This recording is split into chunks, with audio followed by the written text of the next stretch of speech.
sejahtera bagi anak-anakku kelas 7. Selamat bertemu dengan saya, Mediatun Pasu, pada mata pelajaran Ilmu Pengetahuan Sosial di Pilot Project Program Sekolah Penggerak. Anak-anakku kelas 7 yang Ibu kasihi, tema pertama yang kita akan bahas dalam pelajaran IPS adalah keluarga awal kehidupan. Coba amati gambar yang ada ya. Perhatikan, ini suasana dalam sebuah keluarga ya. Anda lihat ada ayah yang lagi membersihkan kaca, ada ibu bersama dua anaknya, dan ada satu anaknya mungkin seusia kalian ya, yang lagi membersihkan lantai. Nah anak-anak, mari kita lihat selanjutnya. Nah, keluarga itu adalah tempat kita tinggal bersama ayah, ibu, dan anak-anak. Nah, keluarga itu merupakan agen komunikasi dan interaksi sosial pertama dalam tumbuh kembang manusia. Nah, sosialisasi itu mencakup proses pembelajaran mengenai nilai dan norma yang berlaku pada saat berinteraksi. Nah, kebiasaan menyapu halaman, ngepel lantai, ataupun aturan saat-saat bermain dan beribadah, serta bentuk-bentuk kebiasaan kegiatan keseharian lainnya itu merupakan contoh aturan yang tidak tertulis yang dibentuk dalam keluarga. Begitu ya anak-anak. Nah, pada tema ini kalian akan mempelajari mengenai asal-usul keluarga, proses sosialisasi, dan pengaruh interaksi dengan lingkungan sekitar. Kemudian sosialisasi ini dapat mempengaruhi pembentukan karakter dan gaya hidup. Nah, silakan kalian tuliskan 5 kebiasaan dalam keluarga ya, berdasarkan tabel yang kalian akan lihat di belakang ini ya. Coba lihat, itu 5 kebiasaan dalam keluarga. Apa saja aktivitas kalian? Contoh, yang pertama, sapaan anak ke orang tua. Ibu sudah kasih contoh, kebiasaan di keluarga misalnya ada yang memanggil ayahnya papa dan ibunya mama. Mungkin ada yang memanggil berbeda, silahkan ditulis di situ. Kemudian aktivitas waktu dan tempat kalian belajar di rumah misalnya. Kalian belajar itu dari jam berapa sampai jam berapa, silahkan diisi ya. Kemudian tempat, mungkin kan kalian belajar itu di kamar kah, di ruang belajar kah, atau di ruang utama kah, atau di dapur kah, atau di mana. Silahkan ditulis ya. Kemudian aktivitas yang ketiga, apa peran kalian ketika kalian membersihkan rumah? Jadi di rumah kalian dapat tugas membersihkan apa atau buat apa, silahkan diisi ya di kebiasaan ya, dengan jujur ya anak-anak. Kemudian waktu berkunjung ke rumah kakek, nenek, atau keluarga waktu liburan. Waktu liburan itu kalian berkunjung itu pada libur hari raya nasional atau hari raya keagamaan, silahkan Anda isi ya. Kemudian yang terakhir, aktivitas kebiasaan dalam keluarga, misalnya menu sajian makanan harian di hari raya itu apa. Mungkin Natal Anda makan apa, atau Idul Fitri Anda makan apa, silahkan ditulis ya, sesuai dengan keberadaan kalian di keluarga masing-masing.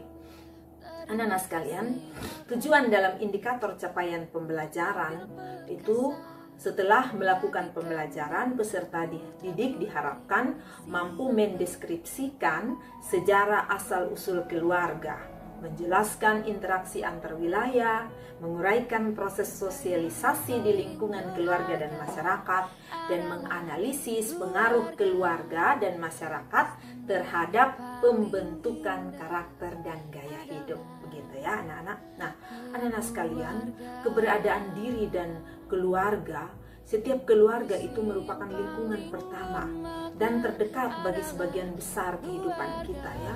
Kalian pasti pernah merasakan waktu bersama keluarga begitu menggembirakan, ada yang punya kisah dalam keluarga yang tidak enak. Nah, keluarga menjadi tempat untuk tumbuh dan berkembang yang disertai dengan cinta dan kasih sayang.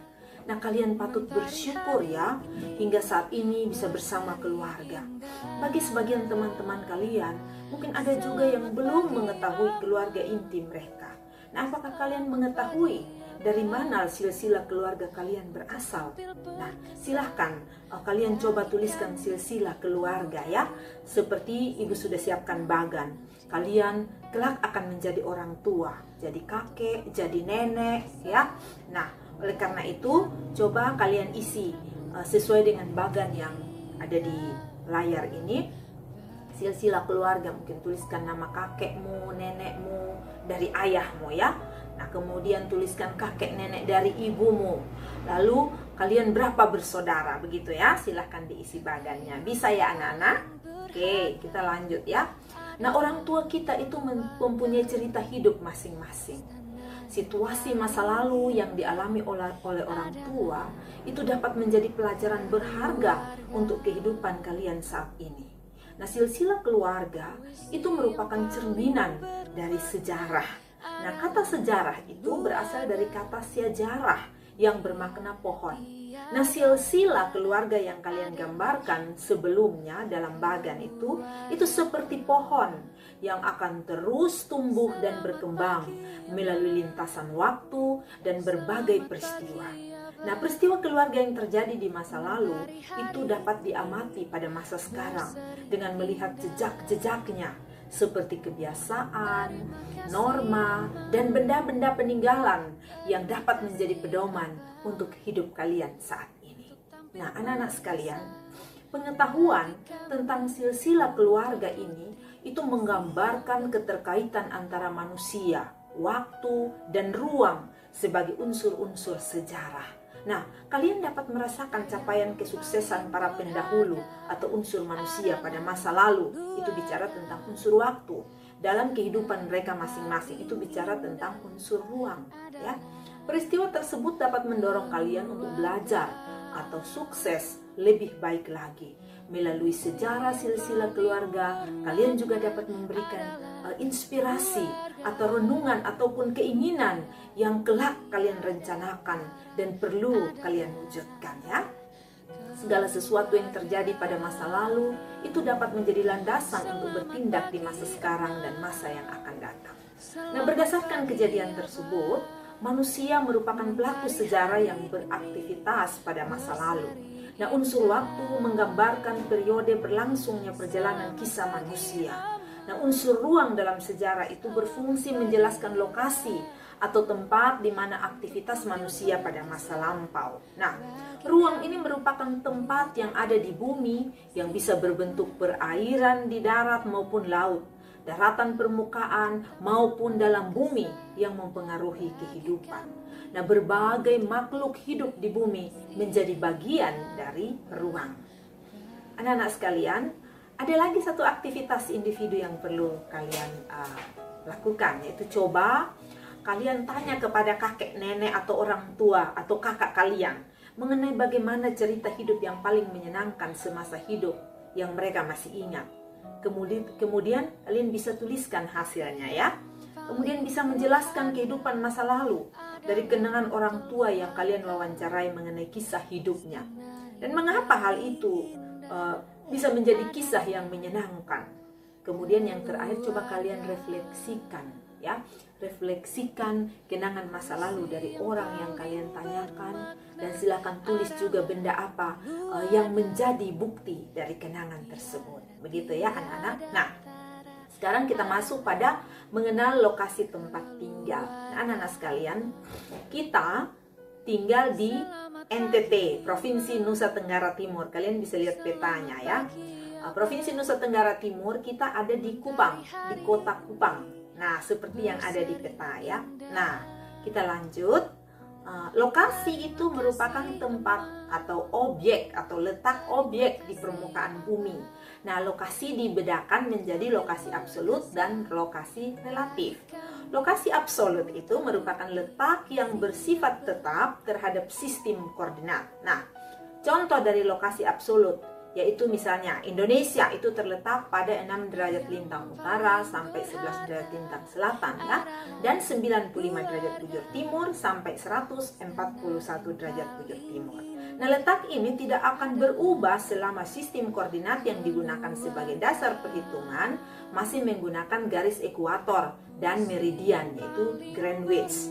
Nah, lokasi itu relatif merupakan letak tempat yang dapat berubah karena keadaan di sekitarnya. Contoh, awalnya Kabupaten Tanah Tidung itu termasuk dalam Provinsi Kalimantan Timur. Tapi saat ini karena pemekaran provinsi maka dia masuk dalam kabupaten di Provinsi Kalimantan Utara, begitu ya.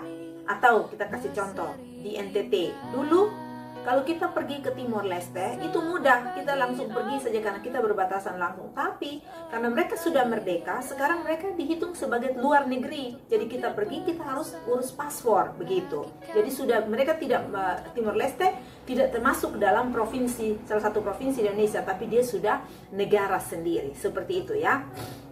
Nah, lokasi itu dia relatif memiliki pengaruh pada nilai suatu objek.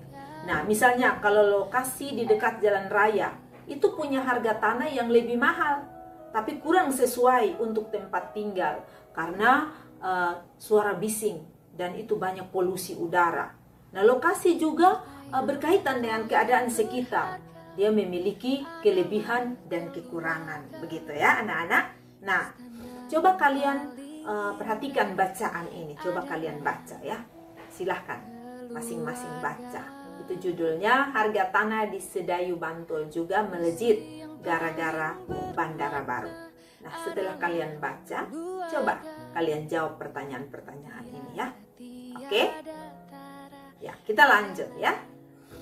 Kondisi wilayah di Indonesia. Nah, Indonesia itu adalah negara terluas di Asia Tenggara dengan luas daratan itu 1.910.932,37 km persegi dan luas lautannya mencapai 5,8 juta km persegi. Ini informasi dari Kemenko Maritim pada tahun 2019 ya. Nah, letak geografis itu adalah posisi suatu wilayah berdasarkan kenyataan di permukaan bumi. Secara geografis Indonesia itu berada di antara dua benua dan dua samudra, ya, yaitu benua Asia dan Australia serta Samudra Hindia dan Pasifik. Nah, letak geografi tersebut juga memberikan keuntungan bagi bangsa Indonesia. Indonesia menjadi jalur perdagangan internasional, memiliki kebudayaan yang beragam, salah satunya bahasa, karena adanya akulturasi budaya asing dan lokal. Kemudian transportasi laut semakin berkembang dan mendapat perhatian karena sebagai jalur perdagangan internasional. Begitu ya anak-anak. Nah, sekarang letak astronomis. Nah, letak astronomis itu merupakan posisi suatu tempat berdasarkan pada garis lintang dan garis bujur. Nah, garis lintang itu merupakan garis khayal yang melingkar bumi secara horizontal. Sedangkan garis bujur itu merupakan garis khayal yang melingkar bumi secara vertikal serta menghubungkan kutub utara dan kutub selatan. Contoh, Indonesia itu memiliki letak astronomis 6 derajat lintang utara sampai 11 derajat lintang selatan dan 95 derajat bujur timur sampai 141 derajat bujur timur. Nah, dampak letak ini menyebabkan perbedaan waktu sehingga terdapat 3 pembagian waktu di Indonesia. Begitu ya anak-anak. Mari kita lihat pembagian zona waktu. Nah, penetapan 3 zona waktu seperti sekarang ini itu dimulai sejak 1 Januari tahun 1988. Nah, penetapan zona waktu ini menyebabkan perbedaan waktu beribadah, jam beraktivitas, dan tantangan komunikasi antar zona waktu. Nah, contoh kalau Anda mau nonton sinetron Ikatan Cinta. Nah, itu jadwalnya misalnya jam 8, tapi waktu Indonesia Barat. Maka kita bisa nonton di sini jam 9, begitu ya. Nah, waktu Indonesia Barat itu zona waktu ini berdasarkan garis meridian, itu pangkal 105 derajat bujur timur. Nah, wilayah zona waktu ini mencakup provinsi di Pulau Sumatera, Jawa, Kalimantan Barat, dan Kalimantan Tengah. Ya, kalau kita di NTT kita masuk dalam waktu Indonesia Tengah. Nah, waktu Indonesia Tengah itu zona waktu itu didasarkan pada meridian pangkal 120 derajat bujur timur. Nah, cakupan wilayahnya meliputi Provinsi Kalimantan Timur, Kalimantan Selatan, Bali, Nusa Tenggara Barat, Nusa Tenggara Timur, dan provinsi-provinsi di Sulawesi. Dan yang ketiga itu waktu Indonesia Timur. Nah, zona waktunya itu berdasarkan pada meridian pangkal 135 derajat bujur timur. Wilayah zona waktu ini mencakup provinsi yang ada di Pulau Papua dan Maluku, begitu ya. Nah, bagaimana dengan cuaca dan iklim? Cuaca merupakan kondisi rata-rata udara di suatu wilayah yang relatif sampai dan dalam waktu yang singkat ya, sempit ya, relatif sempit ya kalau cuaca. Nah, dalam waktu yang singkat. Sedangkan iklim itu merupakan kondisi cuaca rata-rata tahunan pada wilayah dengan cakupan yang luas. Nah, contoh, dari cuaca misalnya suhu udara di Kabupaten Bantul pagi ini mencapai 24 derajat Celcius. Nah, kemarin Kabupaten Brastagi itu diguyur hujan deras. Nah, sore ini terjadi hujan lebat disertai angin di Kabupaten Bogor. Nah, dengan arah angin dari selatan dan kecepatan mencapai 25 km per jam. Nah, contoh iklim yaitu Indonesia beriklim tropis pada tahun 2017. Suhu udara rata-rata di Yogyakarta yaitu 26,05 derajat Celcius. Dan rata-rata curah hujan itu terjadi pada bulan November sebanyak 692,50 mm kubik ya. Nah, Indonesia juga memiliki iklim tropis yang terdiri dari dua musim, yaitu musim hujan dan kemarau. Musim hujan biasa terjadi antara bulan Oktober sampai Maret, sedangkan musim kemarau itu terjadi bulan April sampai September. Nah, arus angin yang banyak mengandung uap air itu bergerak dari Samudra Pasifik melewati Laut Cina Selatan dan menyebabkan musim hujan di Indonesia, terutama wilayah bagian barat. Semakin ke timur curah hujan semakin rendah, karena hujan telah banyak jatuh dan menguap di bagian barat. Nah, keadaan iklim dapat diamati dengan memperhatikan unsur-unsur cuaca dan iklim. Nah, unsur-unsur tersebut itu seperti penyinaran matahari, suhu udara, kelembapan udara, angin, dan hujan. Nah, iklim itu berpengaruh dalam kehidupan manusia, seperti pada sektor pertanian. Tanaman tropis memiliki banyak varietas ya, yang kaya akan hidrat, arang, terutama tanaman bahan makanan pokok. Nah, berikut pengaruh unsur iklim terhadap tanaman. Bisa pada penyinaran matahari, suhu, kelembapan, angin, curah hujan ya. Nah, anak-anak sekalian, bagaimana dengan keadaan geologis? Letak geologis itu adalah posisi suatu wilayah yang didasarkan pada struktur geologi atau susunan batuan di sekitarnya. Secara geologis, Indonesia dilalui dua jalur pegunungan, yaitu pegunungan Sirkum Pasifik dan Sirkum Mediterranean. Nah, letak tersebut menyebabkan Indonesia memiliki banyak gunung api aktif. Nah, jalur pegunungan di Indonesia ini membentang dari ujung Sumatera, memanjang melalui pantai barat Sumatera, melewati Pulau Jawa, Nusa Tenggara, Banda, Sulawesi, dan Halmahera. Jumlah gunung aktif di Indonesia sebanyak 127 gunung api. Nah, aktivitas vulkanik yang intens di Indonesia terjadi karena pertemuan tiga lempengan dunia. Nah, lempengan Eurasia di sebelah utara, lempengan Indo-Australia di sebelah selatan, dan lempengan Pasifik di sebelah timur. Nah, pertemuan lempengan tektonik dapat menyebabkan patahan, retakan, dan kerusakan pada kerak bumi yang memungkinkan magma mengalir ke permukaan bumi dan terbentuk gunung api.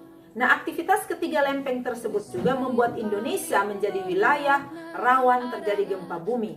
Selain dampak negatif, letak geologis Indonesia juga memberikan dampak positif seperti tanah menjadi subur, keanekaragaman flora dan fauna, dan sumber daya mineral yang beragam.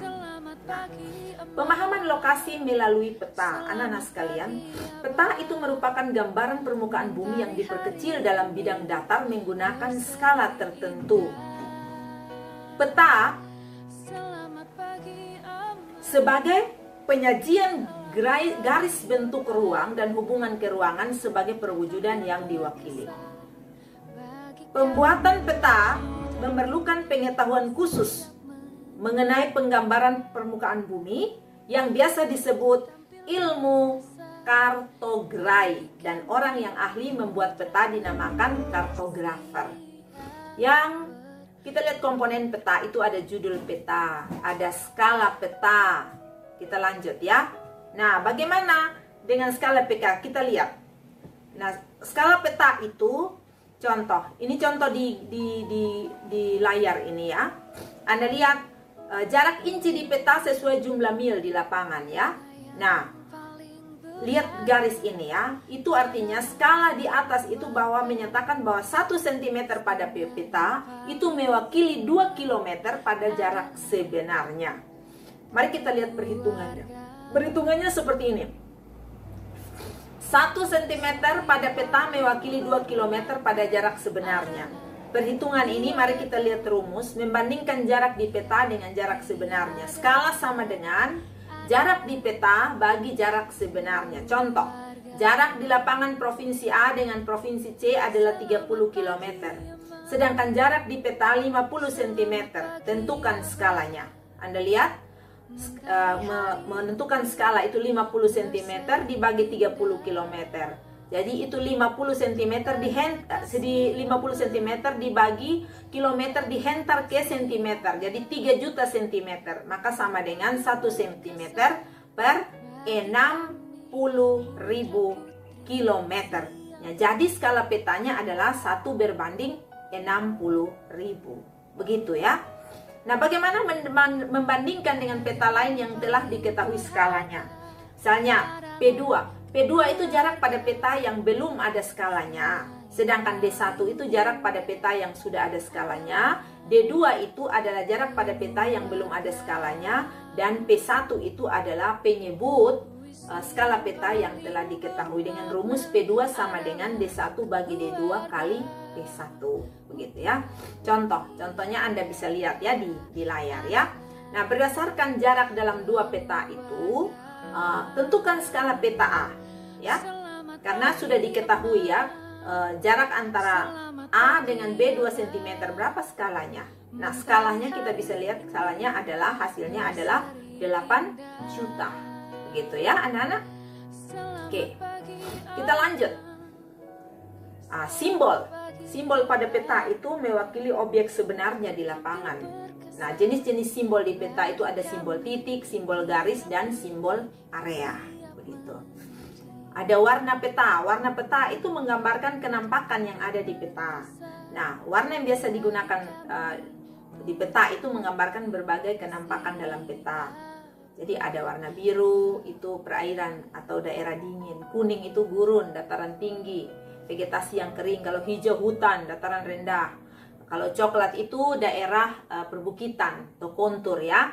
Merah itu gunung api ya. Kalau hitam itu batas wilayah begitu. Kita lanjut ya. Legenda. Di peta itu selain ada judul, ada juga skala, ada juga yang namanya simbol dan juga ada namanya legenda. Nah, legenda itu keterangan simbol-simbol yang ada dalam peta untuk mempermudah penggunaan dalam membaca dan menginterpretasi peta. Nah, letak legenda itu biasa di sisi kanan atau kiri bagian bawah peta ya. Orientasi itu adalah arah mata angin yang menunjukkan arah utara, barat, selatan, dan timur daerah yang digambar.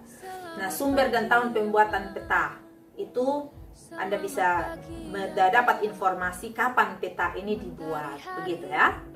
Kita lanjut ya.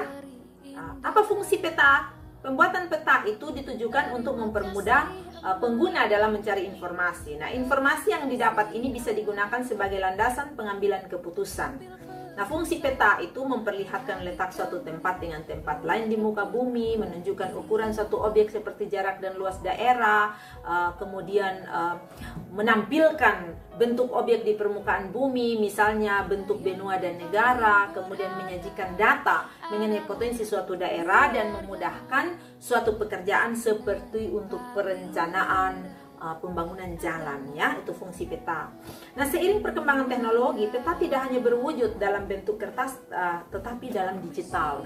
Berbagai sektor telah dimanfaatkan dalam rangka menunjang usahanya. Tanpa disadari, kalian juga telah memanfaatkan dalam kehidupan sehari-hari, seperti dimanfaatkan untuk pengembangan transportasi berbasis online. Ya, lanjut. Perhitungan estimasi biaya ekspedisi pengiriman barang secara cepat. Nah, salah satu faktor yang mempengaruhi biaya pengiriman itu adalah jarak lokasi pengiriman dengan lokasi tujuan. Nah, sekarang kalau Anda beli pakaian online misalnya, itu Anda pesan di Jakarta, mereka akan tanya, "Ibu tinggal di mana?" Kita bilang, "Oh, di Kupang." "Di Kupang di mana?" "Di siku mana?" Mereka akan kasih tahu estimasi pembayarannya berapa, begitu ya. Nah, kita lanjut perhitungan perkiraan lama waktu yang dibutuhkan untuk barang sampai pada alamat tujuan.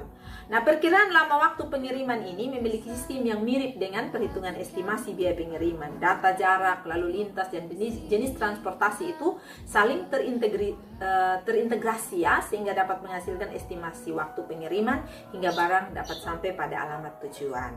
Nah, memudahkan menemukan alamat tujuan. Ketika memesan makanan secara online ya, melalui aplikasi pemesanan itu pengguna digital memudahkan pengemudi atau driver dalam menemukan restoran yang dituju. Setelah makan siang diantarkan, pengemudi akan mengantarkan makanan ke alamat pemesan yang juga memanfaatkan peta digital. Selain itu, posisi pengemudi juga dapat terpantau dari layar handphone. Nah, peta digital juga dimanfaatkan sebagai pengganti dena dalam undangan. Penulisan alamat tujuan pada undangan biasanya dilengkapi dengan dena. Nah, seiring perkembangan teknologi, banyak undangan yang dibuat dalam bentuk digital. Alamat tujuan yang dicantumkan dalam undangan digital itu memanfaatkan peta digital yang dibuat dalam bentuk barcode atau tautan yang akan menghubungkan dengan alamat tujuan. Begitu ya, anak-anak. Menyajikan berbagai alternatif jalan yang dapat dipilih agar waktu lebih efisien. Seseorang yang akan menuju lokasi tertentu dapat memilih dari berbagai rute jalan yang disajikan. Nah, kondisi kepadatan lalu lintas juga dapat ditampilkan sehingga pengguna dapat memilih rute yang efektif dan efisien untuk sampai ke tujuan. Begitu ya. Nah, ini anak-anak, salah satu contoh bagaimana Anda mengaktifkan lokasi atau map yang ada di HP kalian ya. Di HP Android tentunya. Perhatikan gambar itu ya. Buka aplikasi Google Map-nya, kemudian ketuk pencarian untuk mencari tempat yang akan dituju. Setelah itu cari tempat yang ingin kalian tuju ya. Kemudian ketuk rute pada kiri bawah.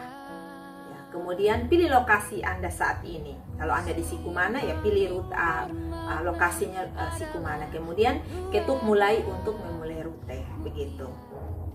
Nah, aktivitas yang terakhir Anda coba lihat di situ, buat gambar denah dari rumah menuju sekolah ya, dengan memperhatikan komponen peta yang tadi Ibu sudah jelaskan itu ya. Oke. Nah, anak-anak, terima kasih atas perhatiannya. Semoga bermanfaat dan sampai jumpa ya.